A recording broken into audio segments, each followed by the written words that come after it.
अस्सलाम वालेकुम my dear students. आज हम ह्यूमन हेल्थ एंड डिजीज़ेज़ का दूसरा पार्ट यहाँ पे डिस्कस करने वाले हैं।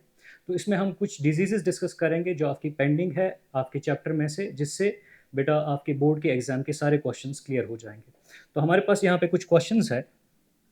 ये क्वेश्चंस आप नोट डाउन करेंगे तो इन क्वेश्चंस से आपके सारे के सारे बोर्ड के जो आस्क्ड क्वेश्चंस है या बोर्ड में क्वेश्चंस पूछे जाएँगे वो सारे के सारे क्लियर हो जाएँगे।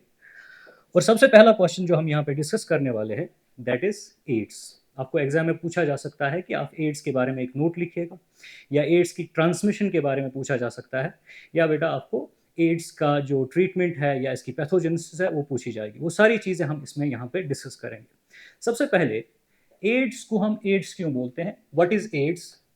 एड्स जो है also called as acquired immuno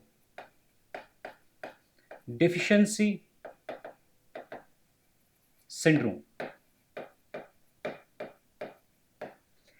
इस डिजीज में क्या होता है, जो पेशेंट है ये डिजीज लाइफ टाइम में एक्वायर करता है।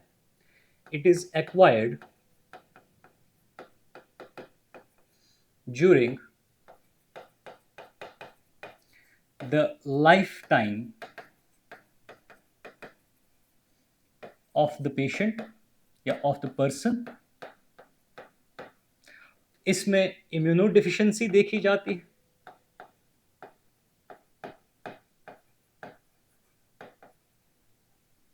इम्यूनो डिफिशियंसी देखी जाती है, और बेटा इसमें सेट ऑफ सिम्टम्स प्रेजेंट होते हैं। That's why we call it syndrome. इसमें सेट ऑफ सिम्टम्स प्रेजेंट होंगे।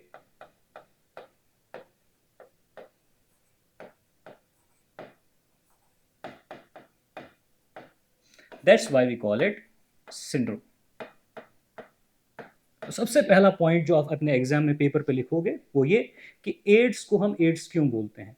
एड्स को इसलिए एड्स कहा जाता है because it is acquired through the life time of the patient. इसमें इम्यूनो डिफिशियंसी होती है और इसमें सेट ऑफ सिम्टम्स पाए जाते हैं। That's why it is known as acquired immunodeficiency syndrome. उसके बाद सबसे पहला केस जो एड्स का देखा गया था that was in 1981। First case of AIDS first case of ads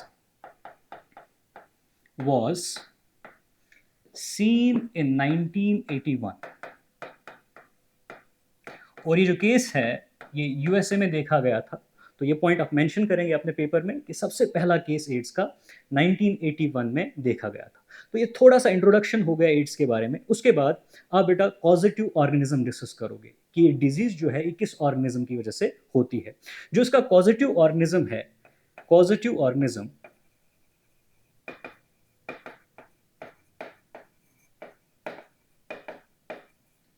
that is a retrovirus. That is a retrovirus.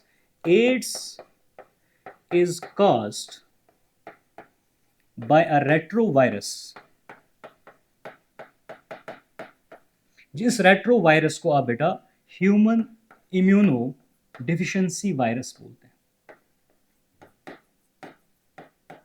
Human immuno deficiency virus, या बेटा इसको HIV कहा जाता है। जो HIV है ये एक ऐसा वायरस है जिसका जीनोम जो होता है it is present in the form of two strands of या two molecules of single stranded RNA। इस वायरस में आप देखोगे there are two molecules of single stranded RNA। अपने क्वेश्चन में आप साथ साथ HIV की डायग्राम भी बनाओगे। तो इसमें दो सिंगल स्ट्रैंडेड RNA के मॉलिक्यूल्स होंगे, उसके बगैर दो मॉलिक्यूल्स होंगे रिवर्स ट्रांसक्रिप्टेज एंजाइम के।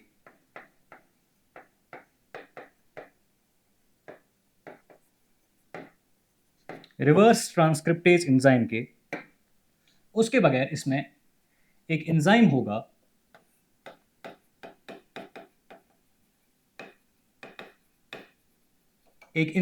जिसको हम इंटीग्रेस बोलते हैं। इस जीनोम को कवर करती है प्रोटीन की एक लेयर इस जीनोम को कवर करती है, जिस लेयर को हम कैप्सिड बोलते हैं। There is a layer of capsid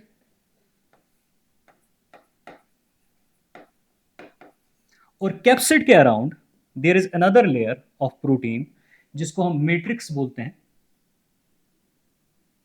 that is called matrix. और मैट्रिक्स के around there is a lipid envelope, there is a lipid envelope जो होस्ट ऑर्गेनिज्म से डिराइव होता है।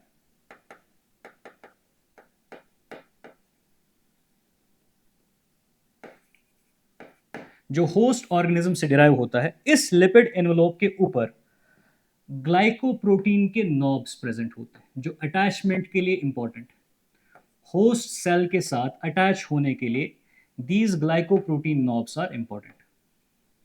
These are the glycoprotein knobs जिसके ऊपर प्रेजेंट होंगे। तो ऐसा आप मेंशन करोगे अपने एग्जाम में कि सबसे पहले एड्स जो है इसका positive organism human immunodeficiency virus है, HIV.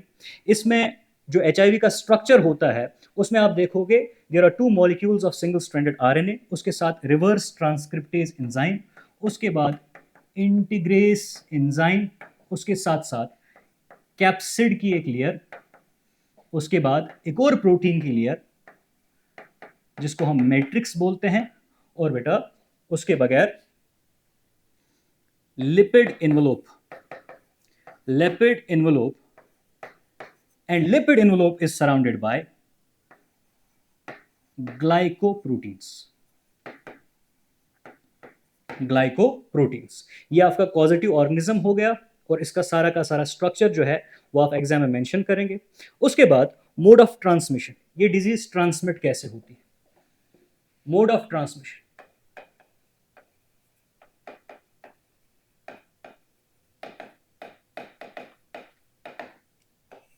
There are 4 main modes of transmission, 4 बेटा मेन मोड्स ऑफ ट्रांसमिशन है जिससे ये डिजीज ट्रांसमिट होती है। सबसे पहला जो है that is unprotected sexual intercourse, unprotected sexual intercourse with an infected person, with an infected person। उसके बाद दूसरा mode of transmission, sharing needles with an infected person या syringe, sharing syringe with an infected person।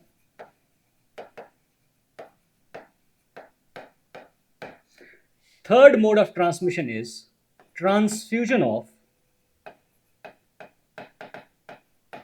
infected blood,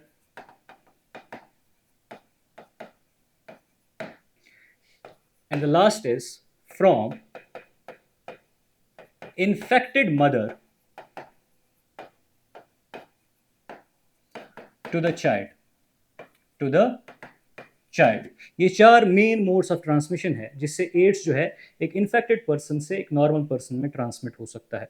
इसमें से सबसे पहला जो है अनप्रोटेक्टेड सेक्सुअल इंटरकोर्स, इससे ये ट्रांसमिट होता है। इसीलिए बेटा एड्स एक सेक्सुअली ट्रांसमिटेड डिसऑर्डर भी है या वेनरल डिसऑर्डर भी है। ये इसका मोड ऑफ ट्रांसमिशन है, ये भी आप बेटा एग्जाम में मेंशन करेंगे।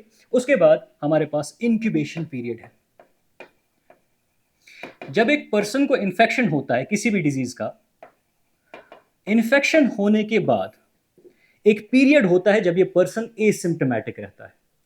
इस from the point of infection to the point of appearance of symptoms, जहां तक सिम्टम्स अपीयर होते हैं, ये जो पीरियड है जहां तक ये एसिम्प्टोमेटिक रहता है, इस पीरियड को हम इंक्यूबेशन पीरियड बोलते हैं। और जो एड्स है इसका जो इंक्यूबेशन पीरियड होता है that is 5 to 10 years, that is 5 to 10 years। ये आप एग्जाम में मेंशन करेंगे that the incubation period of AIDS is 5 to 10 years। उसके बाद अगर ये पैथोजन एक पर्सन की बॉडी में चला जाता है, कैसे जाएगा वो मैंने आपको मोड्स ऑफ ट्रांसमिशन दिखाए। अब जब ये एक पर्सन की बॉडी में जाएगा, एक पर्सन को इन्फेक्ट करेगा, उसके बाद ये पैथोजन जो है एचआईवी जो है ये किस तरह से एक पर्सन की बॉडी में रेप्लिकेट करता है या अपने आप को डिवाइड कराता है, उसको हम पैथोजेनेसिस बोलते हैं डिजीज की। तो इस डिजीज की जो पैथोजेनेसिस है इसमें क्या होता है, इस डिजीज की जो पैथोजेनेसिस है, इसमें क्या होता है, सबसे पहले जब ये पर्सन की बॉडी में एचआईवी चला गया, ये एचआईवी जो है सबसे पहले अटैक करता है मैक्रोफाज को। ये मैक्रोफाज को अटैक करता है, मैक्रोफाज के अंदर अपना जीनोम भेज देता है। फॉर एग्जांपल, मेरे पास मान लीजिएगा ये मेरे पास एक मैक्रोफाज है, ये एक एनिमल सेल है, ह्यूमन सेल है, ये मैक्रोफाज है मेरे पास। इस मैक्रोफाज में देखिए क्या होगा, मान लो ये पर्सन जो है it is infected by the virus, ये मेरे पास वायरस है,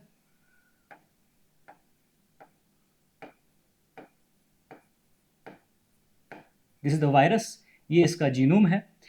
जब ये होस्ट सेल के साथ अटैच होगा, ये अपना जीनोम अंदर भेज देता है। जीनोम क्या है इसके पास, एचआईवी के पास, आपने ऑलरेडी पढ़ा, that is single stranded RNA. तो single stranded RNA, single stranded viral RNA इस होस्ट की मैक्रोफाज के अंदर चला जाएगा। ये मान लीजिए this is single stranded RNA, लेकिन ये किसका है, वायरस का। आपने ये भी पढ़ा कि इस वायरस के पास एक एंजाइम है, दैट इज रिवर्स ट्रांसक्रिप्टेज। वो बेटा इस सिंगल स्ट्रैंडेड आरएनए की रिवर्स ट्रांसक्रिप्शन कराता है और आपके पास वायरल डीएनए बन जाता है। This is viral DNA. इस मैक्रोफाज के पास अपना जीनोम भी होगा, ये मान लीजिए this is the main cell genome. With help of integrase enzyme, ये वायरल डीएनए जो है ये इनकॉर्पोरेट हो जाता है विद द मेन जीनोम। ये वायरल डीएनए मेन जीनोम के साथ इनकॉर्पोरेट होता है और उसके बाद एक्सप्रेस होता है। एक्सप्रेस होने के बाद ये फिर से वायरल आरएनए मॉलिक्यूल्स बनाता है। These are viral RNA molecules.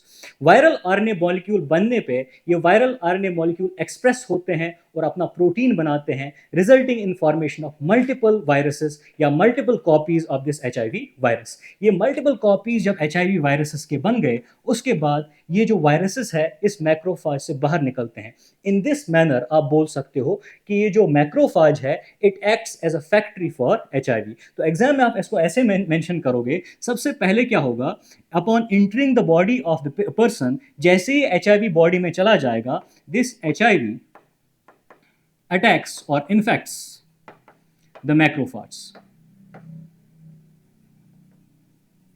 जब इसने मैक्रोफाज को इन्फेक्ट किया, मैक्रोफाज में चला गया, अपना जीनोम अंदर भेजा, it transfers its genome into the macrophage. अपना जीनोम इसने मैक्रोफाज के अंदर ट्रांसफर किया। जब ये जीनोम मैक्रोफाज के अंदर ट्रांसफर हो गया, वहां पे आपने देखा इसकी रिवर्स ट्रांसक्रिप्शन होती है और वायरल डीएनए बनता है। वो वायरल डीएनए इनकॉर्पोरेट होता है मेन सेल जीनोम के साथ, ठीक है ना। वायरल डीएनए इज फॉर्म्ड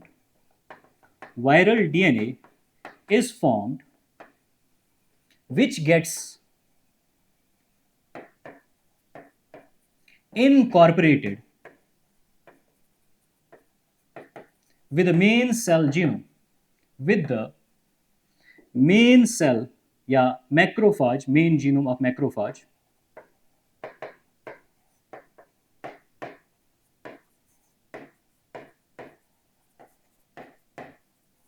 जब ये मैक्रोफाज के मेन जीनोम के साथ इनकॉर्पोरेट हो गया, उसके बाद मैंने बोला कि ये एक्सप्रेस होगा। The viral DNA expresses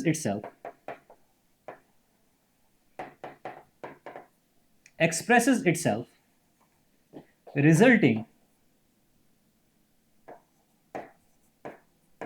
in formation of multiple copies of HIV। जब HIV की मल्टीपल कॉपीज बन गई, अब उसके बाद ये जो कॉपीज है HIV की मैक्रोफाज से निकल के बाकी सेल्स को इन्फेक्ट करते हैं और मैक्रोफाज को इन्फेक्ट करते हैं। इस मैनर में ये साइकिल कंटिन्यू चलता है और मैक्रोफाज जो है they act as factories of HIV। ये चीज आप मेंशन करोगे, जो मैक्रोफाज जो है in this manner macrophage act as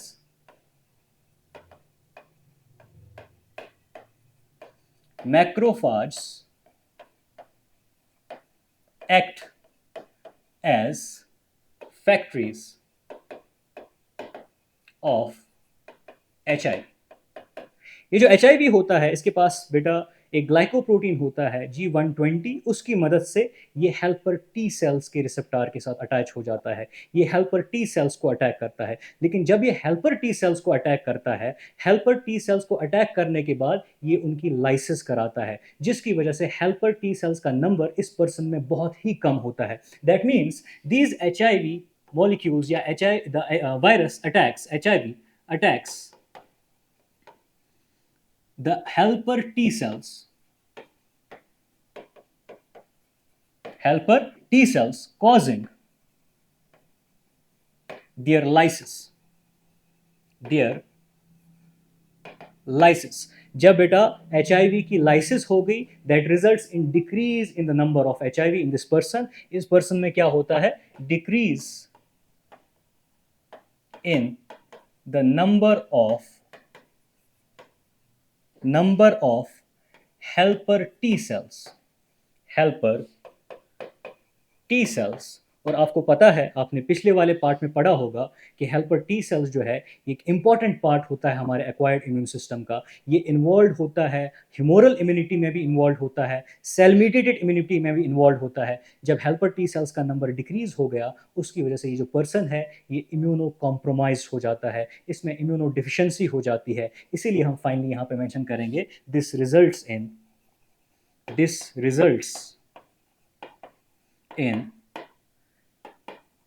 immunodeficiency in the person's body।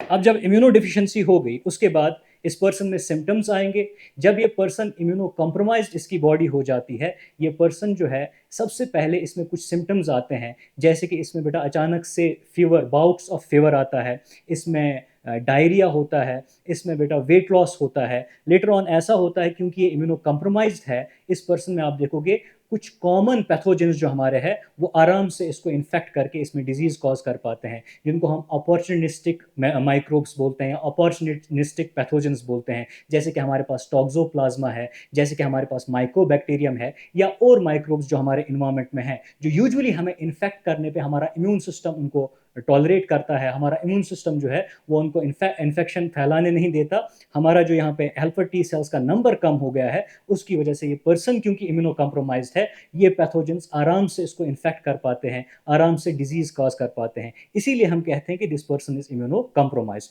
तो आप यहाँ पे सिम्टम वाले पार्ट में लिखोगे, या सिम्टम वाले पार्ट में यहाँ पे मेंशन करूंगा कि इस डिजीज में कौन से सिम्टम्स आते हैं। सबसे पहले जब हेल्पर टी सेल्स का नंबर बहुत कम हो जाता है, उस टाइम पे ये जो पर्सन है ये बेटा एक्सपीरियंस करता है bouts of fever,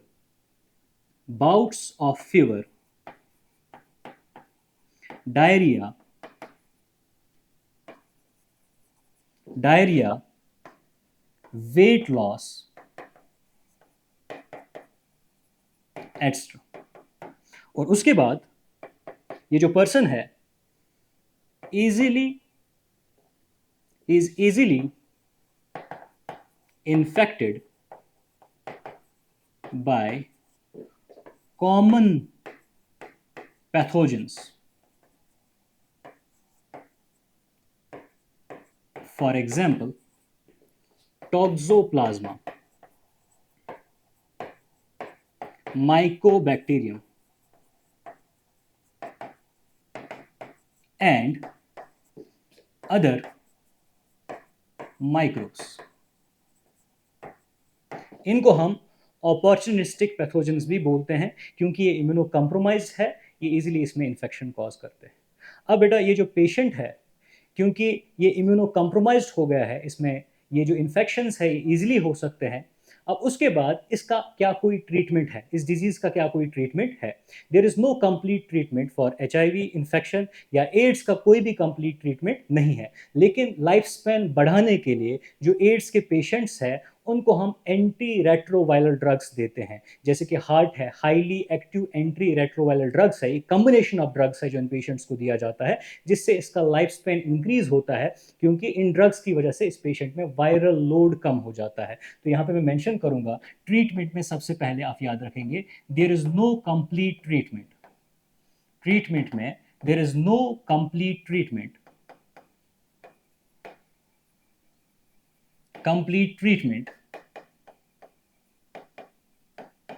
of this disease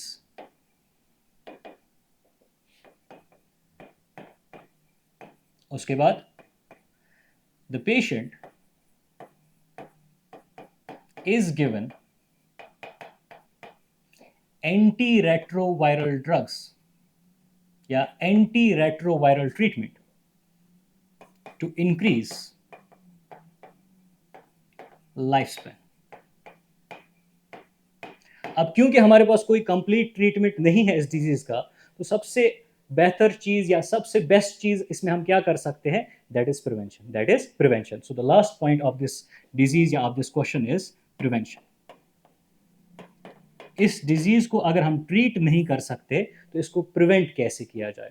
prevent बेटा किया जाता है जब हम लोगों को एजुकेट करेंगे कि ये डिजीज कैसे ट्रांसमिट होती है और उस ट्रांसमिशन को हम प्रिवेंट करेंगे, हम वो ट्रांसमिशन नहीं होने देंगे. इंडिया में वर्ल्ड में बहुत सारी गवर्नमेंटल और नॉन गवर्नमेंटल ऑर्गेनाइजेशंस है, जैसे कि नैको है, नेशनल एड्स कंट्रोल ऑर्गेनाइजेशन, जो लोगों को एडुकेट कर रही है इस डिजीज़ के ट्रांसमिशन के बारे में, ये डिजीज़ कैसे एक पर्सन से दूसरे पर्सन में जाती है, अनप्रोटेक्टेड सेक्सुअल इंटरकोर्स जो अननोन पर्सन या मल्टीपल पर्सन्स के साथ होता है उसको अवॉइड करने के बारे में, ब्लड बैंक्स को सेव करने के बारे में, क्योंकि one of the mode of transmission was through infected blood. अगर हम अपने ब्लड बैंक सेफ बनाते हैं उससे भी ट्रांसमिशन प्रिवेंट हो सकता है. जैसे कि कुछ पेशेंट्स होते हैं हीमोफीलिया के या थैलेसीमिया के, उनको फ्रीक्वेंट ट्रांसफ्यूजन ब्लड ट्रांसफ्यूजन की ज़रूरत पड़ती है, तो वो हाई रिस्क ग्रुप बन जाता है इसमें. तो अगर हम ब्लड बैंक से बनाते हैं तो उसकी वजह से भी क्या हो सकता है, इस डिजीज़ का ट्रांसमिशन रोका जा सकता है. या बेटा जो इसमें एक और रिस्क फैक्टर है वो ड्रग एडिक्ट्स के हैं. ड्रग एडिक्ट्स नीडल शेयर करते हैं, अगर उनमें से कोई इन्फेक्टेड पर्सन है उससे भी ये डिजीज़ ट्रांसमिट हो सकता है, तो उनको अवेयर कराना या हॉस्टल में ये अवेयरनेस फैलाना कि हम जो नीडल्स है उनको डिस्पोजेबल नीडल्स का यूज़ करेंगे. या बेटा अगर कोई मदर है उसको पता होना चाहिए कि मैं मदर जो है उसको पता होना चाहिए कि मुझे एड्स का इन्फेक्शन हुआ है, ये एड्स बच्चे में भी ट्रांसमिट हो सकता है. तो there are various governmental and non governmental organization, various non-governmental organizations, NGOs, and governmental organizations such as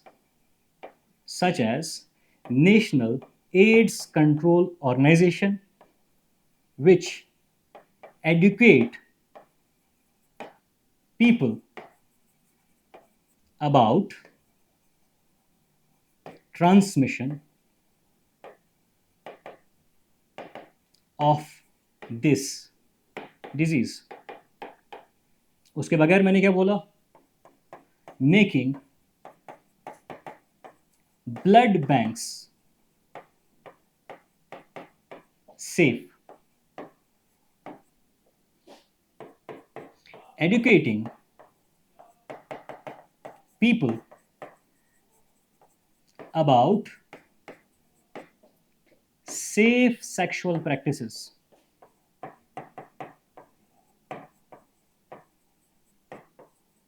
and avoiding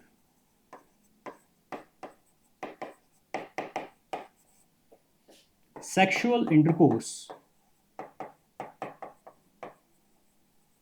with unknown partners.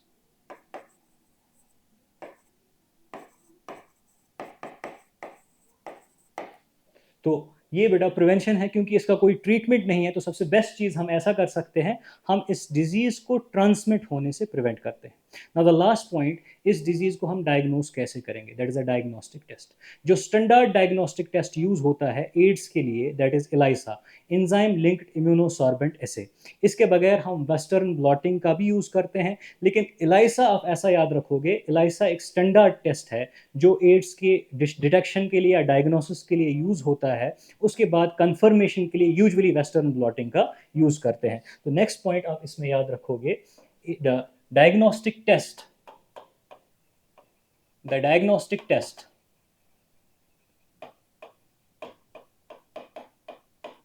जो इस डिजीज के लिए यूज किया जाता है, that is enzyme linked immuno sorbent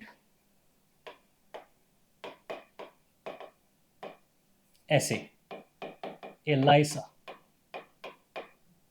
और कंफर्मेशन के लिए वी यूज वेस्टर्न ब्लॉटिंग। यहां पे मेंशन जरूरी करना है कि this is the standard test, this is the standard test of AIDS. अब अगर आपको एग्जाम में क्वेश्चन पूछा जाता है एड्स के बारे में, या तो बेटा आपको डायरेक्टली एक लॉन्ग आंसर टाइप क्वेश्चन पूछा जाएगा कि बताइए एड्स के बारे में, एक लंबा सा नोट लिखिएगा कि एड्स कैसे ट्रांसमिट होता है, एड्स क्या होता है, इसका पॉजिटिव ऑर्गेनिज्म क्या है, इसको प्रिवेंट कैसे किया जा सकता है, या इसमें डायग्नोसिस कैसे होती है। तो आप इसको पूरा का पूरा लिखिएगा, आपको फुल मार्क्स मिलेंगे। इस पे बेटा छोटे क्वेश्चंस भी बनते हैं, कभी कभी examiner short answer type question डालेगा, हाउ इज एड्स ट्रांसमिटेड, तो आप इसमें सिर्फ ट्रांसमिशन वाला पार्ट लिखिएगा। Right A short note on HIV, तो आप इसमें सिर्फ पॉजिटिव ऑर्गेनिज्म वाला पार्ट लिखिएगा। HIV का स्ट्रक्चर एग्जाम में आपको बनाना है। या बेटा आपको ऐसे पूछा जाएगा एड्स डिजीज जो है या HIV का जो पैथोजन है ह्यूमन बॉडी के अंदर, वो कैसे उसकी पैथोजेनेसिस होती है, तो उसमें आप सिर्फ पैथोजेनेसिस वाला पार्ट लिखिएगा। लेकिन अगर आपको इस पे बेटा एक लॉन्ग आंसर टाइप क्वेश्चन पूछा गया, तो ये पूरा का पूरा क्वेश्चन आप अपने नोट पे या अपने पेपर पे आंसर शीट पे लिखना, तो आपको इसके फुल मार्क्स मिलेंगे। नेक्स्ट क्वेश्चन जो हमारे पास है, I hope it's clear. Next question जो हमारे पास है दैट इज मलेरिया। मलेरिया क्या होता है, इस पे दो डिफरेंट क्वेश्चंस बन सकते हैं। व्हाट इज मलेरिया, मलेरिया के बारे में बताइए, इसके सिम्टम्स क्या होते हैं, पॉजिटिव ऑर्गेनिज्म क्या है। या बेटा जो यूजुअली पूछा जाता है कि आप हमें प्लाज्मोडियम का लाइफ साइकिल समझाइए, लाइफ साइकिल ऑफ प्लाज्मोडियम को एक्सप्लेन करने के बारे में पूछा जाता है। हम पहले मलेरिया से स्टार्ट करेंगे। मलेरिया एक ऐसी डिजीज है that is caused by a protozoan, जिस प्रोटोजोन को हम प्लाज्मोडियम बोलते हैं। प्लाज्मोडियम एक जीनस है, इसकी बहुत सारी स्पीशीज है जो मलेरिया कॉज करती है। आप यहाँ पे 4 ऐसी स्पीशीज याद रखना जो बेटा कॉजेटिव ऑर्गेनिज्म है इस डिजीज का। सबसे पहला Plasmodium oval, Plasmodium vivax, Plasmodium falciparum and Plasmodium malaria या मलेरी। ये 4 स्पीशीज है प्लाज्मोडियम की जो मलेरिया कॉज करती है। इनमें से आपको ये याद करना है, एग्जाम में मेंशन करना है, जो प्लाज्मोडियम falciparum है ये सबसे मैलिग्नेंट, सबसे chronic type of malaria cause करता है। It causes the most malignant type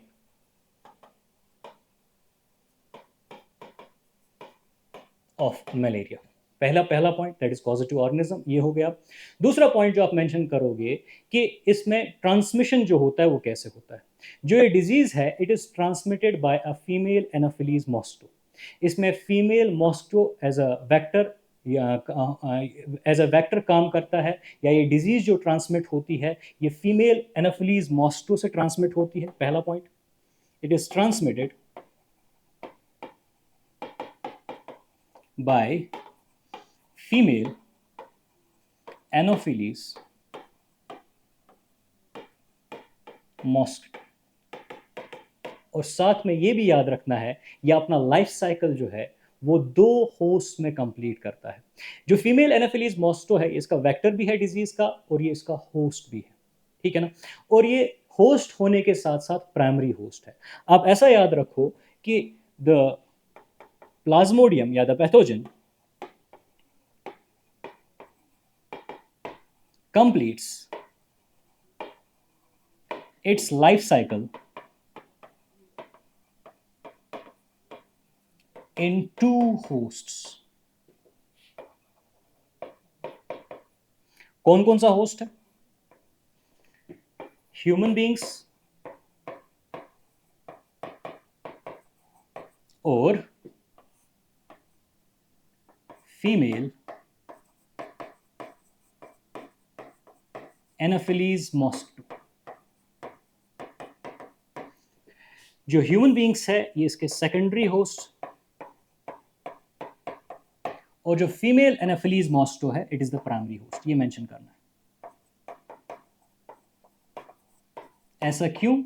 क्योंकि बेटा ये अपना सेक्सुअल रिप्रोडक्शन जो है वो फीमेल एनाफिलीज मॉस्किटो में करता है, मिडगट में, और बेटा ह्यूमन बींग्स में ये सिर्फ एसेक्सुअल रिप्रोडक्शन के थ्रू रिप्रोड्यूस करता है।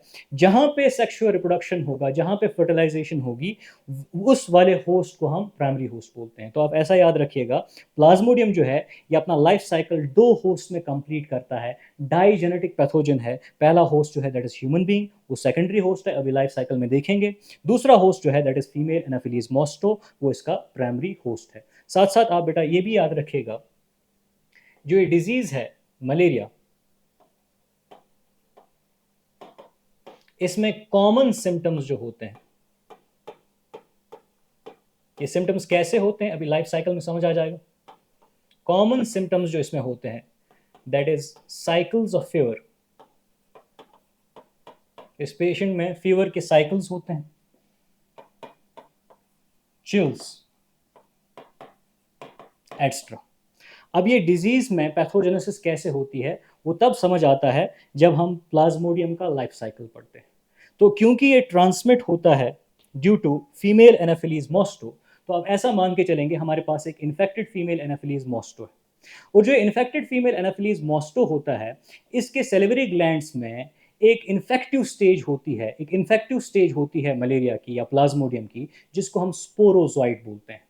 तो अगर हमारे पास एक हेल्दी फीमेल या नॉर्मल फीमेल एनाफिलीज मॉस्टो है, वो इन्फेक्शन कॉज नहीं कर सकती। तो हमारे पास एक फीमेल एनाफिलीज मॉस्टो ऐसी होनी चाहिए जिसको ऑलरेडी इसका इन्फेक्शन हुआ है। कैसे इन्फेक्शन होगा? इसके सेलिवरी ग्लैंड्स में स्पोरोजॉइट्स प्रेजेंट होंगे, जो हैप्लॉइड इन्फेक्टिव स्टेज होती है इस प्लाज्मोडियम की। तो मैं यहां से स्टार्ट करूंगा। A female anopheles mosquito, a female anopheles mosquito carrying sporozoites, these are haploid spores, sporozoites, मैं ब्रैकेट में n लिखूंगा, in its salivary gland, in its salivary gland। ये क्या करेगा? ये बेटा एक नॉर्मल ह्यूमन बीइंग को बाइट करेगा। Bytes a normal human being. जब एक नॉर्मल ह्यूमन बीइंग को बाइट करेगा तो ये जो स्पोरोजॉइट्स है ये इस ह्यूमन बीइंग की बॉडी में जाके इसके लिवर में चले जाते हैं और लिवर में हिपैटोसाइट्स को या लिवर सेल्स को इन्फेक्ट करते हैं। तो जब ये इसको बाइट करेगा, the sporozoites will get transferred to the liver cells. This is a hepatocyte. To the hepatocyte of this person. इस पर्सन के हिपैटोसाइट में ये स्पोरोजाइट चला जाता है, मान लीजिए दिस स्पोरोजाइट। और यहाँ पे ये मेंशन करना है आपको, जो स्पोरोजाइट है it is the infective stage for human beings. Infective stage for human beings या फॉर ह्यूमंस। प्लाज्मोडियम का ये इन्फेक्टिव स्टेज होता है, इसलिए क्योंकि जब एक ह्यूमन बीइंग को इन्फेक्शन होता है उस टाइम पे यही स्पोरोजॉइट्स जो है वो ट्रांसफर होते हैं बॉडी में, और बॉडी में वो कहाँ चले जाते हैं? हिपैटोसाइट्स में। जब ये हिपैटोसाइट्स में चले जाते हैं, हिपैटोसाइट्स में ये एसेक्सुअल रिप्रोडक्शन करते हैं, और एसेक्सुअल रिप्रोडक्शन करने पे ये मल्टीपल न्यूक्लियाई फॉर्म करते हैं। ये मान लीजिएगा यहाँ पे मल्टीपल न्यूक्लियाई बने हैं, और इस स्ट्रक्चर को हम या इस सेल को हम शाइजोंट बोलते हैं। अब ये जो शाइजोंट है ये मैच्योर हो जाता है और इसमें मल्टीपल फिशन की मदद से मल्टीपल स्पोरोजॉइट, ये जो हमारे पास शाइजोंट है इसमें जो ये हैप्लॉइड स्पोर्स है मल्टीपल फिशन की मदद से बाहर आ जाते हैं। ये शाइजोंट रप्चर हो जाता है और हमारे पास जो ये स्पोर्स बाहर आ जाते हैं इनको हम म्यूरोजॉइट्स बोलते हैं। They are known as merozoites. तो हमारे पास जो ये शाइजोंट है ये रप्चर हो गया और ये जो हमारे पास न्यूक्लियाई है मल्टीपल फिशन की मदद से ये सेल्स बन गई, इनको हम मीरोजॉइट्स बोलते हैं। They are known as merozoites. अब ये जो मीरोजॉइट्स है ये बेटा और हिपैटोसाइट्स को इन्फेक्ट करते हैं और ये साइकिल चलता रहता है। ये साइकिल चलता रहता है, इस वजह से जो ये लिवर सेल्स है ये कंटिन्यूअसली बेटा इन्फेक्ट होती रहती है, और इनमें से कुछ मीरोजॉइट्स जो है वो ट्रांसफ़र होते हैं हमारे ब्लड में और आरबीसीज को इन्फेक्ट करते हैं। तो मान लीजिए दिस इज अ मीरोजॉइट जो बेटा एक आरबीसी को इन्फेक्ट करती है, इसने एक आरबीसी को इन्फेक्ट किया। ये जो मीरोजॉइट है इसने जब आरबीसी को इन्फेक्ट किया, ये आरबीसी के अंदर फिर से डिवाइड करते हैं और यहाँ पे वंस अगेन शाइजोंट बनता है जिसमें मल्टीपल न्यूक्लियर प्रेजेंट होते हैं। ये शाइजोंट बना। अब ये शाइजोंट फिर से रप्चर होगा, ये रप्चर हो गया, रिलीजिंग दीज मीरोजोइट्स। लेकिन इस टाइम पे ये हिपैटोसाइट नहीं है, ये आरबीसी है। This is RBC. जब ये आरबीसी रप्चर हो गई, इसने ये मीरोजोइट्स रिलीज किए, ये मीरोजोइट्स और आरबीसीज को इन्फेक्ट करेंगे। लेकिन ये साथ साथ एक केमिकल रिलीज करता है जो बेटा हीमोग्लोबिन की डाइजेशन की वजह से बनता है, इसको हम हीमोजोइन बोलते हैं। हीमोजोइन ये क्रिस्टलाइन केमिकल है। इस हीमोजोइन की वजह से मलेरिया की वो सिम्टम्स आते हैं जो मैंने आपको स्टार्टिंग में बताए थे, सिम्टम्स ऑफ मलेरिया। अच्छा, कुछ आरबीसीज में ऐसा होता है, ये जो आपके पास हैप्लॉइड स्पोर है, ये डिफरेंशिएट होता है into gametocyte. It differentiates into gametocyte. वो जो गमीटोसाइट है वो डिफरेंशिएट होता है into micro and macro gametocyte. Micro and macro gametocyte.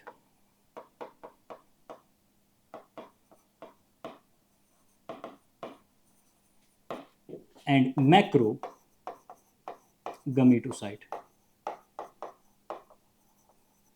उसके बाद एक नॉर्मल मॉस्को जिसको इसका इन्फेक्शन नहीं है, जिसको प्लाज्मोडियम का इन्फेक्शन नहीं है, वो जब इस पर्सन को बाइट करेगा, वो एक तो ब्लड मील लेगा अपने लिए और साथ साथ इन गमीटोसाइट्स भी अपनी बॉडी में ले लेगा, अपने गट में इनको ले लेगा। That means when a normal Moscow bytes, a normal mosquito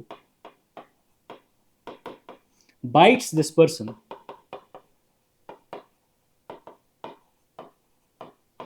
ये क्या लेता है? It takes these gametocytes along with the blood meal। जो ब्लड मील है उसके साथ साथ ये इन गमीटोसाइट्स को भी ले लेता है जब ये नॉर्मल मॉस्किटो जो है इस पर्सन को बाइट करेगा। जब ये गमीटोसाइट इस मॉस्किटो की बॉडी में चले गए, ये इसके गट में ये जो गमीटोसाइट है ये एक दूसरे के साथ फ्यूज हो जाते हैं और इनकी फर्टिलाइजेशन हो जाती है। तो माइक्रो एंड मैक्रो गमीटोसाइट्स या gametes fuse, resulting in formation of zygote। resulting in formation of zygote। और यहाँ पे पहली बार आप देख रहे हो, यहाँ पे प्लाज्मोडियम के केस में एक ऐसा स्टेज आ गया जहाँ पे एक डिप्लॉइड सेल बन गई, वरना यहाँ पे अगर आप देखोगे ये गमीटोसाइट्स भी हैप्लॉइड थे। ये खुद हैप्लॉइड कहाँ से बने थे? ये बेटा इन हैप्लॉइड स्पोर्स से बने थे, और वो स्पोर्स हैप्लॉइड स्टेज से ही बने थे जिनको हम स्पोरोजॉइट्स बोलते हैं। तो यहाँ पे गट में जाइगोट बना। जाइगोट बेटा एक और स्टेज में डिफरेंशिएट होता है जिसको हम ऊकेनाइट बोलते हैं। और ये जो ऊकेनाइट है इट डिफरेंशिएट्स इनटू oocyst, जो इसके मिड गट के एपिथेलियम में जाते हैं और इसमें बेटा मियोसिस होती है और मल्टीपल स्पोरोजॉइट्स बनते हैं। जब यहाँ पे बहुत सारे हैप्लॉइड स्पोर्स बने जिनको हम स्पोरोजॉइट्स बोलते हैं, इसको हम मैच्योर oocyst बोलेंगे। ये मैच्योर oocyst अब रप्चर होगी और वो जो स्पोरोजॉइट्स है वो ट्रांसपोर्ट होंगे to the salivary gland of this mosquito. अब ये जो मॉस्किटो है ये अगेन एक ह्यूमन बीइंग को इन्फेक्ट करेगा जो नॉर्मल है। कैसे इन्फेक्ट करेगा? अब इसके सेलिवरी ग्लैंड में जो स्पोरोजॉइट्स है वो बेटा इसकी बॉडी में चले जाएंगे और फिर से इसके लिवर सेल्स को इन्फेक्ट करेंगे और ये साइकिल चलता रहेगा, और इस तरीके से इसका लाइफ साइकिल कंप्लीट हो गया। तो यहाँ पे oocyst है, oocyst के बाद एक स्टेज आएगा दैट इज मैच्योर oocyst जो रप्चर हो जाएगी, रिलीजिंग दीज स्पोरोजॉइट्स। और ये जो स्पोरोजॉइट्स है, ये जो स्पोरोजॉइट्स है they are transferred to the salivary gland of this mosquito. This is mature oocyst।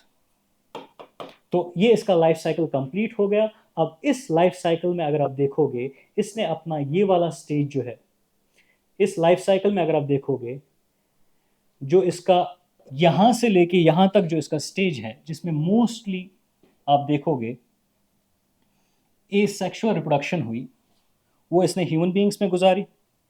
ये वाला पार्ट इसके लाइफ साइकिल का वो ह्यूमन बींग्स में था, ह्यूमन बींग्स। और ये वाला पार्ट जो है वो मॉस्किटो। अगर आप ध्यान से देखोगे जो इसका सेक्सुअल रिप्रोडक्शन हुआ वो बेटा कहाँ पे हुआ, मॉस्किटो की बॉडी में हुआ। इसीलिए it is the primary host. जो एसेक्सुअल रिप्रोडक्शन हुए या ह्यूमन बींग्स के केस में सिर्फ एसेक्सुअली रिप्रोड्यूस किया गया, इसीलिए हम इसको सेकेंडरी होस्ट बोलेंगे। अब एग्जाम में आप क्या करोगे, अगर आपको एग्जाम में लाइफ साइकिल पूछा गया या मलेरिया के बारे में एक लॉन्ग आंसर टाइप क्वेश्चन है, पहले तो आप मलेरिया के बारे में वो पॉइंट्स मेंशन करेंगे जो मैंने आपको बताए कि इसका पॉजिटिव ऑर्गेनिज्म कौन सा है, कौन कौन सी स्पीशीज़ इसकी है जो मलेरिया कॉज करती है, मैलिग्नेंट ट्यूमर किससे कॉज होता है। उसके बाद आप ये मेंशन करेंगे कि इसमें वेक्टर कौन सा है और इसमें ये लाइफ साइकिल कहाँ कहाँ कंप्लीट होता है। कि दो होस्ट हमारे पास होते हैं जो लाइफ साइकिल में इसमें इन्वॉल्व होते हैं, एक तो प्राइमरी होस्ट दैट इज़ मॉस्टो और secondary host that is human beings. उसके बाद आप इसका लाइफ साइकिल एक्सप्लेन करेंगे कैसे एक फीमेल एनाफिलीज मॉस्टो जिसके सेलिवरी ग्लैंड्स में स्पोरोजोइट्स प्रेजेंट है, वो एक नॉर्मल ह्यूमन बींग को इन्फेक्ट करेगी। जब इन्फेक्ट करेगी तो ये स्पोरोजोइट्स जो है ये इसकी बॉडी में चले जाते हैं। बॉडी में कहाँ पे चले जाते हैं, into the liver cells. Liver cells को इन्फेक्ट करते हैं। लिवर सेल्स में इन्फेक्ट करने के बाद एसेक्सुअली रिप्रोड्यूस करते हैं, डिवाइड करते हैं और एक सेल बनाते हैं जिसको हम शाइजोन्ट बोलते हैं, जिसमें मल्टीपल न्यूक्लियाई प्रेजेंट होते हैं। ये शाइजोन्ट जो है ये रप्चर होता है बाइनरी फिशन से। हमारे पास यहाँ पे मल्टीपल हैप्लॉइड स्पोर्स और बनते हैं जिनको हम मीरोजोइट्स बोलते हैं। ये मीरोजोइट्स और हिपैटोसाइट्स को इन्फेक्ट करते हैं और साथ साथ में ब्लड में जाके आरबीसीज को इन्फेक्ट करते हैं। जब हमने आरबीसीज को इन्फेक्ट किया, आरबीसीज में अगेन ये साइकिल कंटिन्यू होगा। आरबीसीज को इन्फेक्ट करने के बाद ये डिवाइड करेंगे एसेक्सुअल डिवीजन के थ्रू। डिवाइड करने के बाद आरबीसी रप्चर हो जाएगी। लेकिन यहाँ पे जब आरबीसी रप्चर हो जाती है, यहाँ पे एक बाई प्रोडक्ट निकलता है हीमोग्लोबिन की डाइजेशन की वजह से, उसको हम हीमोजॉइन बोलते हैं। जो हीमोजॉइन जो है जो इसमें सिम्टम्स ऑफ मलेरिया कॉज करता है, जैसे कि साइक्लिक फीवर है। उसके बाद हमारे पास जो हमारे पास ये आरबीसी है जो इन्फेक्ट हुई थी, इसमें से कुछ आरबीसीज में गेमेटोसाइट्स फॉर्मेशन होती है। जब गेमेटोसाइट्स ब्लड में बने तो जब एक नॉर्मल मॉस्किटो जिसमें कोई भी स्पोर्स प्रेजेंट नहीं है, जो इन्फेक्टेड नहीं है, वो इसको बाइट करता है, वो ब्लड मील के साथ साथ अपने साथ साथ इन गेमेटोसाइट्स को भी ले लेता है और ये गेमेटोसाइट्स इसके मिड गट में जाके फर्टिलाइज होते हैं, resulting in formation of zygote. और जो जाइगोट है वो ऊकनाइट में डिफ्रेंशिएट होता है, ऊकनाइट से oocyst बनता है।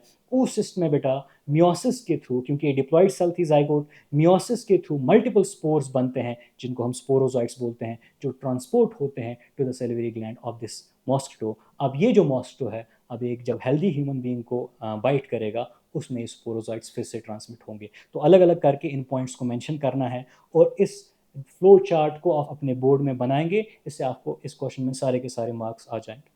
आई होप आपको ये क्लियर हुआ होगा। उसके बाद हमारे पास नेक्स्ट क्वेश्चन जो है दैट इज कैंसर। कैंसर क्या होता है और कैंसर किस तरह से एक पर्सन में होता है।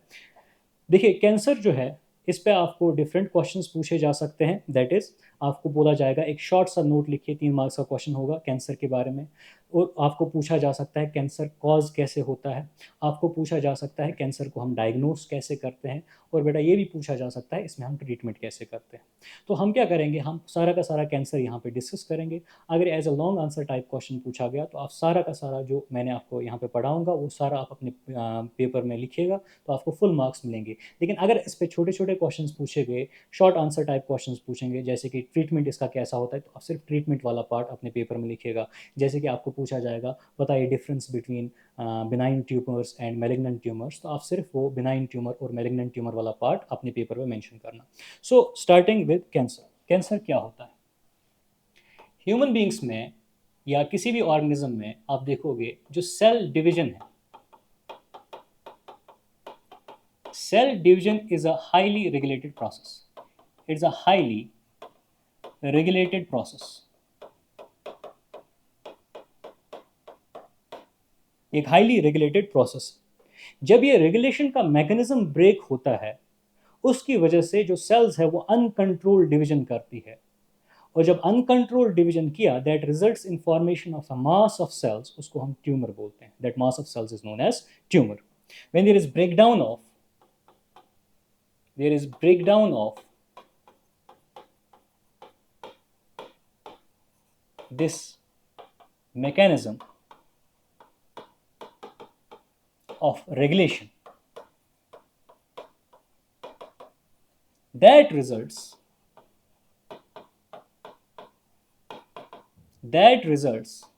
in uncontrolled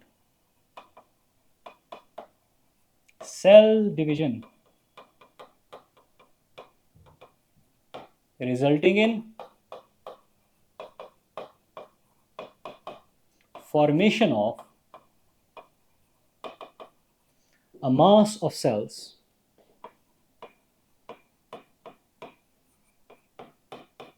called tumor, resulting in formation of a mass of cells, जिसको हम ट्यूमर बोलते हैं। अब क्वेश्चन ये है कि हमारे पास अगर दो सेल्स है, एक सेल ऐसी है जिसमें ये रेगुलेशन का मैकेनिज्म ब्रेक हुआ है, उसको हम ट्यूमर सेल बोलेंगे। एक सेल ऐसी है जिसको हम नॉर्मल सेल बोलेंगे। इन दोनों में डिफरेंस क्या होती है, उससे आपको समझ आएगा इसमें अनकंट्रोल्ड सेल डिवीजन कैसे होती है। तो हमारे पास मान लीजिए दो सेल्स है, वन इज नॉर्मल सेल,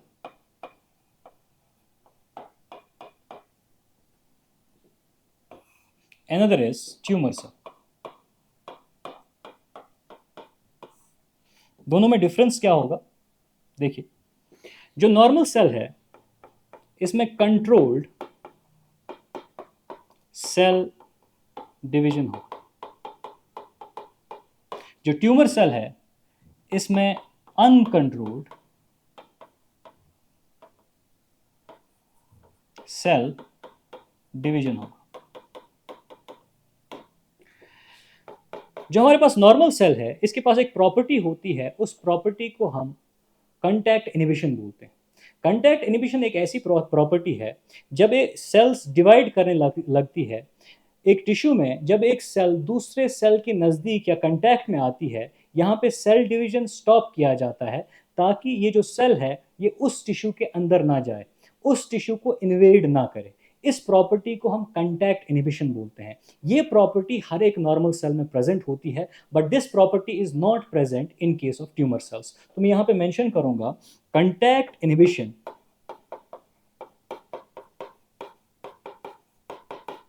की जो प्रॉपर्टी है दैट इज प्रेजेंट,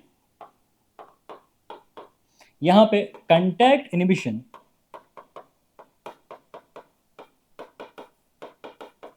इसकी जो प्रॉपर्टी है दैट इज एब्सेंट। इनमें प्रॉपर्टी ऑफ कांटेक्ट इनहिबिशन जो है उन्होंने लूज किया होता है। उसके बाद दीज सेल्स आर मॉर्टल। जो नॉर्मल सेल्स होती है ह्यूमन बीइंग्स के केस में, उनमें सेल डेथ होती है या प्रोग्राम्ड सेल डेथ होती है, जिसको हम एपोप्टोसिस बोलते हैं। कैसे प्रोग्राम्ड सेल डेथ होती है वो डिपेंड करता है बेटा टीलोमरेज एक्टिविटी पे। होता ऐसा है कि एक नॉर्मल सेल जब डिवाइड करती है after some divisions 10 to 15 divisions, इसमें टीलोमर जो है डीएनए में वो इतना छोटा होता है कि उसके बाद ये डिवाइड नहीं कर सकती। उसके बाद इस सेल का प्रोग्राम डेथ होता है, जिसको हम एपोप्टोसिस बोलते हैं। ये चीज़ जो है ये इस सेल को, ह्यूमन बींग्स की सेल को, यूकैरियोटिक सेल्स को मोर्टल बनाती है। दैट मीन्स यूकैरियोटिक सेल्स में सेल डेथ होती है। लेकिन जो हमारे पास ट्यूमर सेल्स होती है, ट्यूमर सेल्स में टीलोमरेज एंजाइम के एक्टिव होने की वजह से ये जो चीज़ है टीलोमरेज का शॉर्ट होना, ये प्रोसेस नहीं होती। एज अ रिजल्ट ये कंटिन्यूअसली डिवाइड करती है। इसीलिए हम कहते हैं दीज सेल्स आर इमॉर्टल। इनमें एपोप्टोसिस नहीं होती, दीज सेल्स आर इमॉर्टल। इनमें प्रोग्राम्ड सेल डेथ नहीं होती। This is a difference between a normal cell and a tumour cell. अच्छा, जब ये ट्यूमर सेल डिवाइड करने लगा, इसने बेटा एक मास ऑफ सेल्स बनाया, इसने एक मास बनाया। That mass is known as tumour. That mass is known as tumour. अब ये जो ट्यूमर है ये दो टाइप्स का होता है, it is of two types. जो ट्यूमर हमारे पास है it is of two types. आप ऐसा अपने क्वेश्चन में मेंशन करेंगे।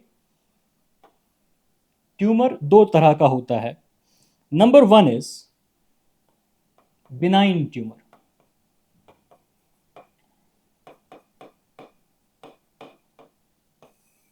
बिनाइन ट्यूमर एक ऐसा ट्यूमर है कि जहां पे ये ट्यूमर बनता है, जहां पे एक नॉर्मल सेल ट्रांसफॉर्म होती है इनटू अ ट्यूमर सेल, जिसको हम ऑन्कोजेनिक ट्रांसफॉर्मेशन बोलते हैं। कैसे होती है हम अभी देखेंगे कॉजेज में। जब एक नॉर्मल सेल कन्वर्ट हो गई ट्यूमर सेल में, तो ये ट्यूमर सेल जब डिवाइड करती है, it forms a mass of cells जिसको हम ट्यूमर बोलते हैं। अगर ये ट्यूमर लोकलाइज्ड है, जहां पे ये फॉर्म हुआ वहीं पे प्रेजेंट है, वहां से ये किसी और जगह माइग्रेट नहीं होता, तो इन दैट केस इस ट्यूमर को हम बेनाइन ट्यूमर बोलते हैं। If a tumour is localised, a tumour is localised and does not migrate to other tissues, in that case इसको हम बिनाइन ट्यूमर बोलते हैं। बिनाइन ट्यूमर जो होते हैं इनके ऊपर एक कैप्सूल प्रेजेंट होता है, इनकैप्सुलेटेड होते हैं, और जो बिनाइन ट्यूमर है इनको हम इजीली ट्रीट करते हैं और ये ज़्यादा हार्म नहीं कॉज करते, अनलेस ये किसी ऐसी जगह फॉर्म हो जहाँ पे हमारे वाइटल ऑर्गन्स प्रेजेंट हो। जैसे कि हमारे ब्रेन में अगर ये फॉर्म होता है तो उस केस में ये बहुत ज़्यादा डेंजरस हो सकता है, लेकिन नॉर्मली बिनाइन ट्यूमर को हम इजीली ट्रीट कर पाते हैं। उसके बगैर हमारे पास एक और टाइप का ट्यूमर है जिसको हम मैलिग्नेंट ट्यूमर बोलते हैं।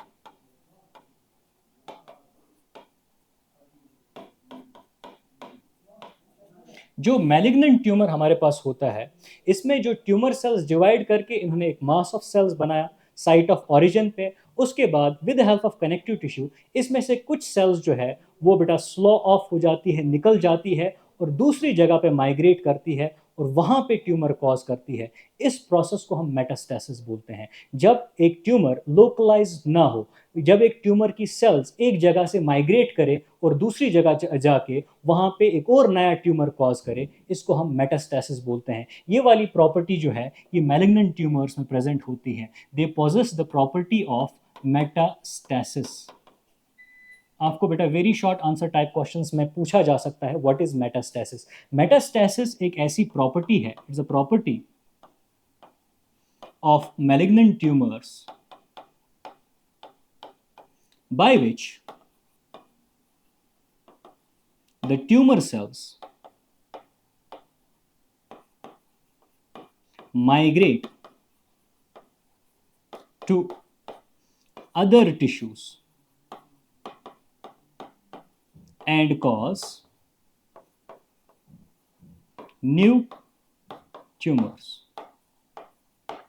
अब जो टर्म हम कैंसर यूजुअली यूज करते हैं वो टर्म ज़्यादातर मैलिग्नेंट ट्यूमर्स के लिए यूज़ किया जाता है। जो टर्म कैंसर है या कैंसरस सेल्स है वो हम मैलिग्नेंट ट्यूमर्स के लिए यूज़ करते हैं। जो मैलिग्नेंट ट्यूमर्स होते हैं इनकी जो सेल्स है ये बाकी सराउंडिंग नॉर्मल सेल्स जो है उनको स्टाव करती है, न्यूट्रिशन के लिए उनके साथ compete करती है और बेटा नॉर्मल टिश्यूज़ के अंदर इन्वेड कर देती है, जिसकी वजह से वाइटल ऑर्गन्स का डैमेज होता है, जिसकी वजह से ये जो पर्सन है इस पर्सन में मेटास्टेसिस होने के बाद ट्रीटमेंट होना बहुत ज़्यादा मुश्किल हो जाता है। तो आप ऐसा याद रखेंगे कि हमारे पास ट्यूमर्स दो तरह के हैं, एक तो बेनाइन ट्यूमर है, दूसरा मैलिग्नेंट ट्यूमर है। ट्यूमर सेल्स के लिए हम एक और टर्म यूज़ करते हैं, that is neoplastic cells. Neoplastic cells. अब क्वेश्चन ये है, एग्जाम में पूछा जा सकता है कि ये जो ट्यूमर है या जो कैंसर है ये कॉज कैसे होता है, what are the causes of cancer. एक नॉर्मल सेल किस तरह से ट्रांसफॉर्म होती है इनटू अ ट्यूमर सेल, जिसको हम ऑन्कोजेनिक ट्रांसफॉर्मेशन बोलते हैं। इसमें बेटा जो पॉजिटिव एजेंट्स होते हैं उनको हम कार्सिनोजेंस बोलते हैं। हमारे पास बहुत सारे पॉजिटिव एजेंट्स हैं जो ऑन्कोजेनिक ट्रांसफॉर्मेशन करते हैं। What is oncogenic transformation? Transformation of a normal cell into tumor cell या नियोप्लास्टिक सेल, इसको हम कहते हैं ऑन्कोजेनिक ट्रांसफॉर्मेशन। और ये ऑन्कोजेनिक ट्रांसफॉर्मेशन होती है by physical, chemical and biological agents, जिनको हम कार्सिनोजेंस बोलते हैं। These agents are known as carcinogens। हमारे पास कुछ एग्जाम्पल्स है, जैसे कि फिजिकल एजेंट्स में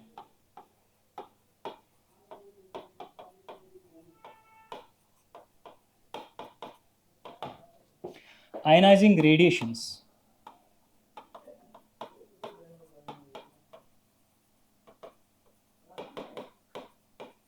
जैसे कि X rays, gamma rays extra, या नॉन आयनाइजिंग रेडिएशंस,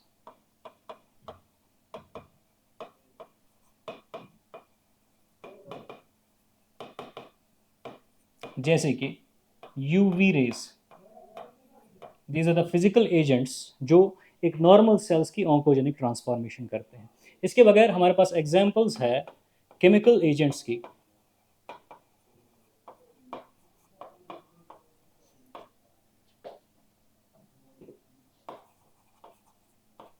जैसे कि chemicals that are present in tobacco, जैसे कि बेंजोपायरिन है,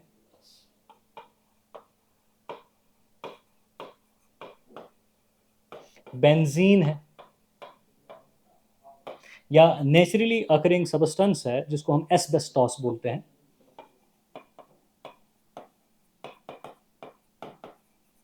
ये बेटा हमारे पास एग्जाम्पल्स है केमिकल एजेंट्स की, या हमारे पास 50 to 60 ऐसे कार्सनोजेंस होते हैं या केमिकल कार्सनोजेंस होते हैं जो टबैको में प्रेजेंट होते हैं। उनको लेके हमारे पास यहाँ कुछ एग्जाम्पल्स है केमिकल कार्सनोजेंस की। इसके बगैर हमारे पास बायोलॉजिकल कार्सनोजेंस भी है या बायोलॉजिकल एजेंट्स भी है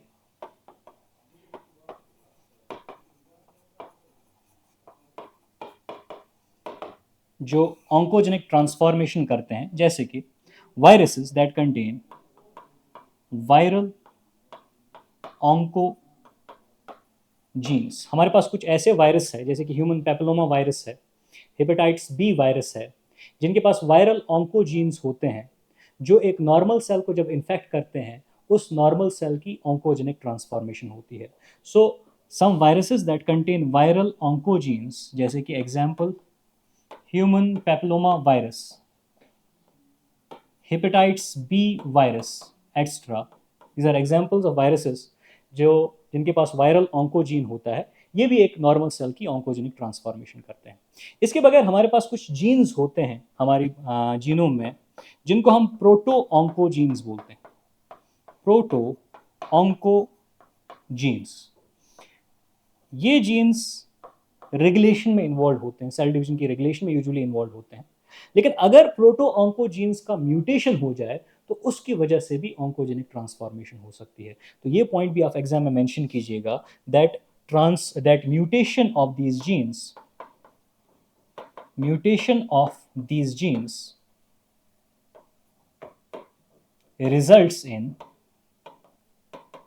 oncogenic transformation।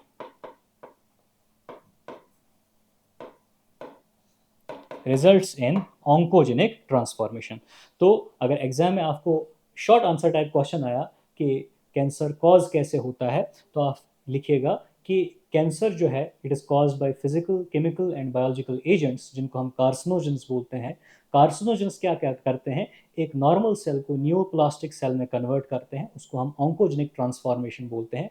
फिर नीचे आप एग्जांपल्स लिखिएगा, जैसे कि फिजिकल एजेंट्स है जो आयनाइजिंग रेडिएशन है हमारे पास एक्स रेज और gamma rays, non ionising radiation है हमारे पास यूवी रेज। केमिकल एजेंट्स में chemicals that are found in tobacco जैसे कि बेंजोपायरिन है, बेंजीन है, या नेचुरली अकरिंग सब्सटेंस या केमिकल एक है जिसको हम एस्बेस्टॉस बोलते हैं, ये भी एक कार्सिनोजन है, वेल नोन कार्सिनोजन है। उसके बगैर हमारे पास बायोलॉजिकल एजेंट्स है वायरसेस। कुछ ऐसे वायरसेस होते हैं जिनके पास जीन्स होते हैं, they are known as viral oncogenes. इन जीन्स की वजह से एक नॉर्मल सेल जो है उसकी ऑन्कोजेनिक ट्रांसफॉर्मेशन होती है। फाइनली आप ये चीज़ मेंशन कीजिएगा कि हमारे पास जीनों में प्रोटो ऑन्कोजीन्स प्रेजेंट होते हैं जिनकी अगर म्यूटेशन होगी that also results in oncogenic transformation of a normal cell.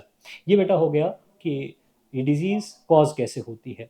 अब अगर एग्जाम में क्वेश्चन पूछा गया कि इस डिजीज़ को हम डायग्नोस कैसे करें, कैंसर की अर्ली डायग्नोसिस बहुत इंपॉर्टेंट है, स्पेशली बिफोर मेटास्टेसिस। अगर मेटास्टेसिस से पहले कैंसर को डायग्नोस किया जाए तो हाई चांसेस होते हैं इसके ट्रीटमेंट के। तो अर्ली डायग्नोसिस अगर इंपॉर्टेंट है तो डायग्नोसिस की कैसे जाए।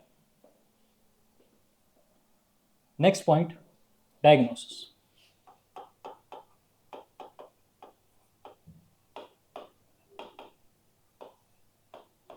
हमारे पास बहुत सारी टेक्निक्स है that include invasive and non invasive techniques, जिनसे कैंसर को डायग्नोस किया जा सकता है। जैसे कि जो स्टार्टिंग में डॉक्टर जो प्रेफर करता है दैट इज इमेजिंग या रेडियो इमेजिंग, जिसमें बेटा एक्सरेज आते हैं। एक्सरेज से इन मासेस को डिटेक्ट किया जा सकता है, या सीटी scans. CT means computed tomography। जो कंप्यूटेड टोमोग्राफी है, इसमें क्या होता है, वी अगेन यूज एक्सरेज, हम एक्सरेज का ही यूज करते हैं।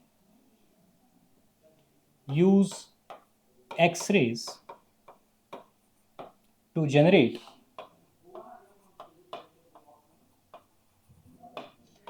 three-dimensional image of an organ, या MRI, this is another imaging technique जिसको हम मैग्नेटिक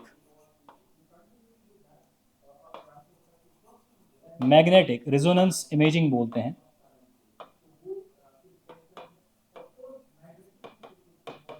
इसमें क्या होता है, we use strong magnetic fields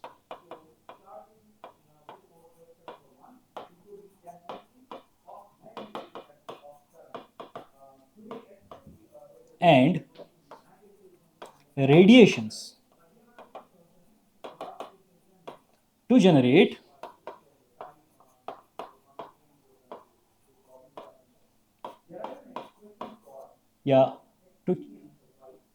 to generate images to check physiological changes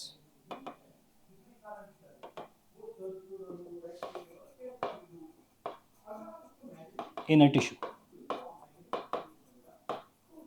ये तीनों की तीनों टेक्निक्स जो है ये इमेजिंग में आती।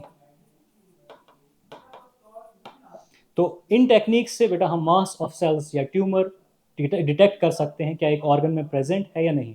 अगर ये डिटेक्ट किया जाता है तो उसके बाद बेटा हम बायोप्सी का यूज़ करते हैं। बायोप्सी में क्या होता है, हम बेटा ये जो डिटेक्टेड मास या सस्पेक्टेड मास है, इससे एक सैंपल लेते हैं यूजिंग अ नीडल। जब ये सैंपल लिया गया उसके बाद इसकी एक स्लाइड तैयार की जाती है और इसमें हिस्टोपैथोलॉजिकल स्टडी होती है, जिससे हमें पता चलता है क्या ये मास ऑफ सेल्स ट्यूमर है। अगर ये ट्यूमर है, क्या ये बेलिग्नेंट ट्यूमर है या बिनाइन ट्यूमर है। So it is followed by biopsy. Biopsy and histopathological studies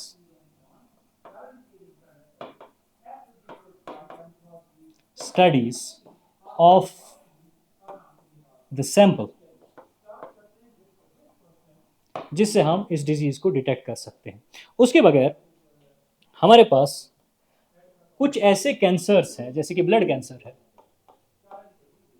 leukaemia, जो ब्लड कैंसर्स होते हैं, इनको सिंपल ब्लड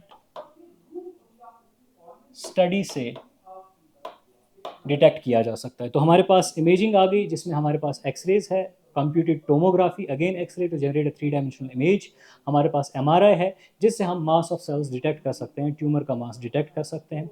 उसके बगैर हम एक इन्वेजिव टेक्निक यूज़ करते हैं जिसको हम बायोप्सी बोलते हैं, जिसमें बेटा सस्पेक्टेड मास से जो टिश्यू का एक सैंपल लिया जाता है और उसके बाद एक स्लाइड तैयार की जाती है जिसमें हम हिस्टोपैथोलॉजिकल स्टडीज़ करते हैं ताकि हमें पता चले इज इट अ ट्यूमर, अगर ये ट्यूमर है किस टाइप का ट्यूमर है। कुछ कैंसर्स के केस में हम सिंपल ब्लड स्टडी की मदद से या ब्लड टेस्ट की मदद से डिटेक्ट कर सकते हैं क्या इस पर्सन को कैंसर है कि नहीं है। और बेटा कुछ कैंसर्स ऐसे होते हैं जिनके केस में हम एंटीजेंस डिटेक्ट करते हैं इन द ब्लड में ये देखते हैं क्या कैंसर स्पेसिफिक एंटीजेंस या कैंसर स्पेसिफिक एंटीबॉडीज तो प्रेजेंट नहीं है जो हमारा इम्यून सिस्टम इनके कुछ स्पेसिफिक कैंसर्स के खिलाफ बनाता है। तो उससे भी हम कैंसर को डिटेक्ट कर सकते हैं। ये पॉइंट भी आप मेंशन कीजिएगा। In case of some cancers we detect cancer specific antigens और एंटीबॉडीज इन द ब्लड। और फाइनली बेटा आप ऐसा याद रखना कि कुछ लोगों में यूजिंग मॉलिक्यूलर जेनेटिक्स हम जीन्स को स्टडी कर रहे हैं, जिन जीन्स की प्रेजेंस की वजह से ये लोग जो है they become susceptible to certain type of carcinogens. उनको बेटा ऐसा सजेस्ट किया जाता है वो एक पर्टिकुलर टाइप ऑफ कार्सिनोजन जिसके लिए वो ससेप्टेबल है उनसे दूर रहे। सो यूजिंग मॉलिक्यूलर जेनेटिक्स या मॉलिक्यूलर बायोलॉजी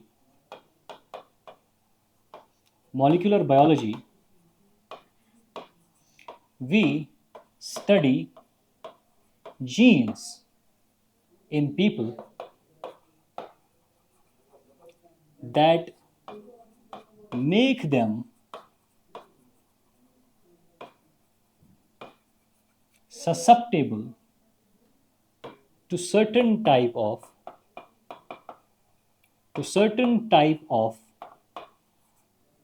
carcinogens। फिर इन लोगों को बेटा ऐसा सजेस्ट किया जाता है कि इस पर्टिकुलर कार्सिनोजेंस को वो अवॉइड करे, उससे दूर रहे, क्योंकि उनमें ऐसे जीन्स प्रेजेंट है जो उनको ससेप्टेबल बनाते हैं उस कार्सिनोजन के लिए। अब अगर अर्ली डायग्नोसिस होती है ना, द फाइनल क्वेश्चन इज इसका ट्रीटमेंट कैसे किया जाए। ट्रीटमेंट जो है एड्स का, it's a combination of surgery, chemotherapy, radiotherapy या रेडिएशन थेरेपी एंड इम्यूनोथेरेपी। तो फाइनली अगर आप ट्रीटमेंट पे आ जाते हो, आप ऐसा याद रखोगे, एग्जाम में आप ऐसा लिखना, ट्रीटमेंट में कैंसर का जो ट्रीटमेंट है it's a combination of surgery, chemotherapy,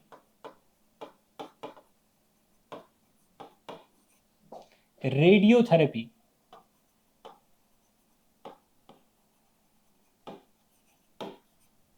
and immunotherapy.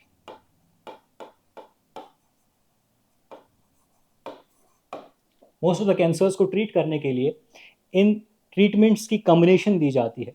Surgery में क्या है, यूजिंग सर्जिकल मेथड्स अगर पॉसिबल है तो मोस्ट ऑफ द ट्यूमर जो है सर्जरी के through, most of the cancer जो है उसको सर्जरी के थ्रू रिमूव किया जाता है। कीमोथेरेपी में हम बेटा ऐसे ड्रग्स देते हैं जो सेल डिवीजन को या कैंसर की ग्रोथ को रोकते हैं। जैसे कि हमारे पास एक एग्जाम्पल है विनब्लास्टिन।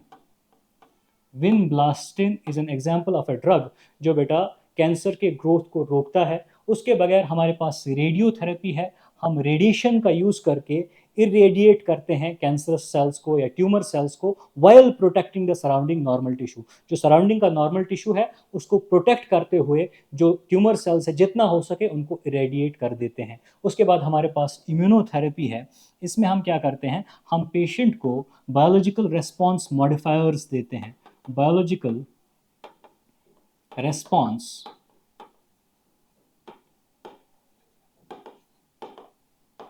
जैसे कि अल्फा इंटरफेरॉन्स जो इम्यून सिस्टम को एक्टिवेट करते हैं ताकि वो इम्यूनिटी या ताकि वो रेस्पॉन्स दिखाए अगेंस्ट द ट्यूमर सेल्स या against the cancer. This is the treatment. अब अगर आपको एग्जाम में क्वेश्चन पूछा गया, या तो बेटा आपको एक लॉन्ग आंसर टाइप क्वेश्चन पूछा जाएगा अबाउट दिस टॉपिक, कैंसर के बारे में एक लॉन्ग आंसर टाइप क्वेश्चन पूछा जाएगा, तो आप सारा का सारा कि कैंसर क्या होता है, कैंसर किस तरह से होता है, इसका कॉजेज़ क्या है, इसका ट्रीटमेंट क्या है, इसकी डायग्नोसिस कैसे होती है, वो वहाँ पे मेंशन कीजिएगा। लेकिन अगर इस पे शॉर्ट क्वेश्चंस पूछे जाए, राइट अ ब्रीफ नोट, तीन मार्क्स का क्वेश्चन पूछा जाएगा, तो उसमें सिर्फ आप कैंसर डिस्कस कीजिएगा कि होता क्या है, नॉर्मल सेल और ट्यूमर सेल में डिफरेंस क्या होती है, मैलिग्नेंट और बिनाइन ट्यूमर्स में डिफरेंस क्या होती है। अगर एग्जाम में क्वेश्चन पूछा गया कि इसका कॉज क्या है, कैंसर के कॉजेज़ बताइए, तो उसमें आप सिर्फ कार्सिनोजेंस डिस्कस कीजिएगा जो ऑन्कोजेनिक ट्रांसफॉर्मेशन करते हैं। इसके बगैर अगर आपको एग्जाम में पूछा गया कि डायग्नोसिस कैसे होती है, हाउ इज कैंसर डायग्नोज, एक शॉर्ट आंसर टाइप क्वेश्चन आया, तो आप उसमें इमेजिंग के बारे में भी लिखिएगा, डायग्नोसिस वाला पार्ट जो मैंने आपको बताया, और बेटा बायोप्सी के बारे में भी लिखिएगा, ब्लड टेस्ट और एंटीबॉडी और एंटीजन डिटेक्शन के बारे में लिखिएगा। उसके बगैर अगर आपको ट्रीटमेंट के बारे में पूछा गया तो ट्रीटमेंट में आप बेटा ये चारों के चारों टाइप के ट्रीटमेंट्स डिस्कस करना कि सर्जरी में ऐसा होता है कि हम most of the tissue tissue try करते हैं कि रिमूव करें अगर पॉसिबल है। कीमोथेरेपी में हम ऐसे ड्रग्स देते हैं जो कैंसर सेल्स को ग्रोथ को रोकती है, या रेडियोथेरेपी में हम इस टिश्यू को जो कैंसरस टिश्यू है उसको इरेडिएट कर देते हैं while protecting the surrounding normal tissue. और इम्यूनोथेरेपी में हम अल्फा इंटरफेरॉन्स या बायोलॉजिकल रेस्पॉन्स मॉडिफायर्स देते हैं जो हमारे इम्यून सिस्टम को एक्टिवेट करते हैं ताकि वो इम्यूनिटी दिखाए against these cancer cells. The last question is कि दो बैक्टीरियल डिजीजेस डिस्कस कीजिए along with giving examples of some bacterial diseases. हमें कुछ एग्जांपल्स बतानी है बैक्टीरियल डिजीज की और उसमें से दो बैक्टीरियल डिजीज जो है उनको डिस्कस करना है। हमारे पास टेक्स्ट बुक में जो एग्जांपल्स दी गई है आप वही एग्जांपल्स लिखिएगा अगर ये क्वेश्चन पूछा जाता है कि हमारे पास जो एग्जांपल्स है बैक्टीरियल डिजीज की, that is one of the examples is typhoid, pneumonia, dysentery, plague and diphtheria. आपको पता होना चाहिए what are the positive organisms. Typhoid किससे कॉज होता है, निमोनिया किससे कॉज होता है, डिसेंट्री किससे कॉज होती है, प्लेग किससे कॉज होता है और डिप्थेरिया किससे कॉज होता है। और उसके बाद आपको ये पूछा जाता है कि इसमें से एनी टू किसी भी कोई भी दो डिजीज लीजिएगा उनको डिस्कस कीजिए। आपको पता होगा कि हमारी टेक्स्ट बुक पे टाइफाइड और नमूनिया को डिस्कस किया गया है।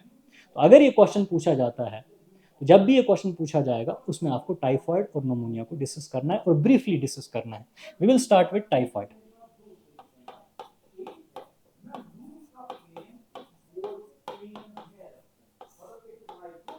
टाइफाइड एक बैक्टीरियल डिजीज है that is caused by a bacteria known as Salmonella typhi.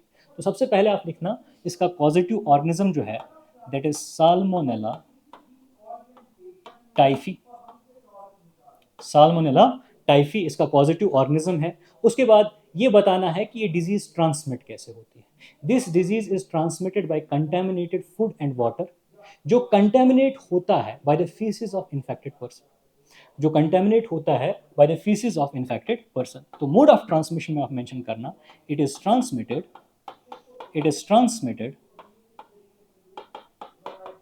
Bye food and water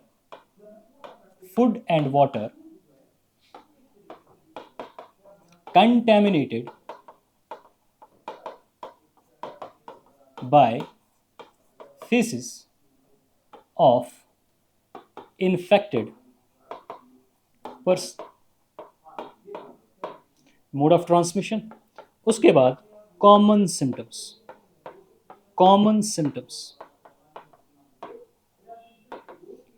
इस डिजीज में जो ये पेशेंट होता है उसमें सस्टेन्ड हाई फीवर होता है 39 to 40 डिग्री सेल्सियस का sustained high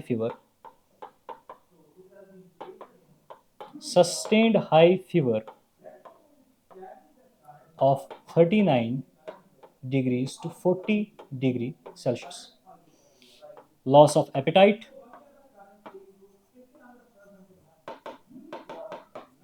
abdominal pain,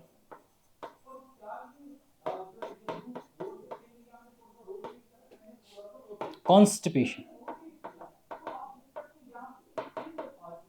These are the common symptoms जो इस डिजीज में देखे जाते हैं। सीवियर केसेस में ऐसा होता है इसके जो इंटेस्टाइन्स है उनमें परफोरेशन होती है, intestinal perforation that may result in death।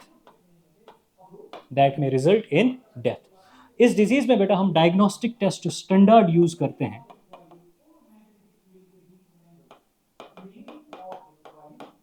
That is Widal test,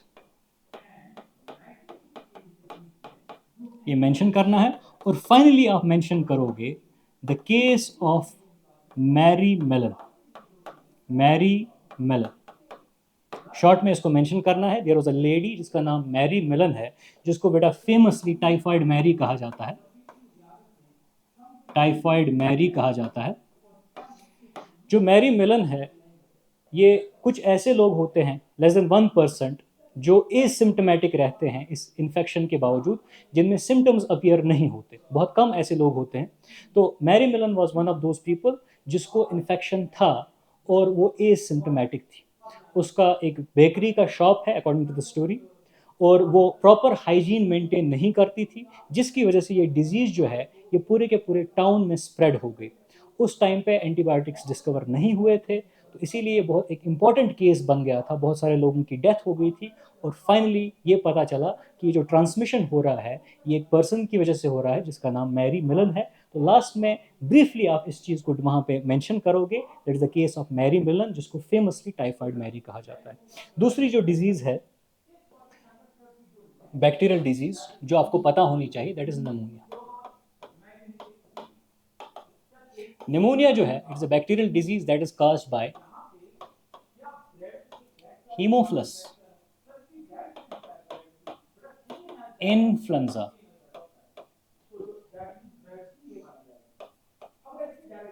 या स्ट्रेप्टोकोकस। निमोनिया पॉजिटिव ऑर्गेनिज्म हो गया, बैक्टीरिया, हीमोफ्लस इन्फ्लुएंजा और स्ट्रेप्टोकोकस निमोनिया। ये जो डिजीज़ है इसमें मोड ऑफ ट्रांसमिशन आप याद रखेंगे, ये जो डिजीज़ ट्रांसमिट होती है it is transmitted by aerosols और ड्रॉपलेट्स जो एक इन्फेक्टेड पर्सन रिलीज करता है कॉफिंग और स्नीजिंग के दौरान।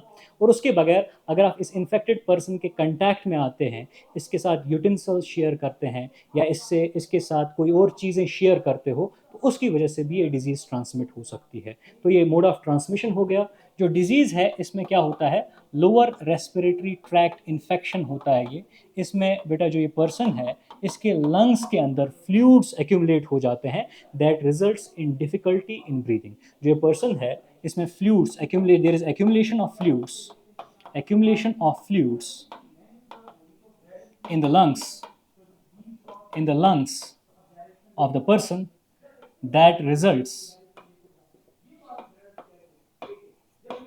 in difficulty in breathing। साथ साथ ये जो पर्सन है he or she experiences fever, chills,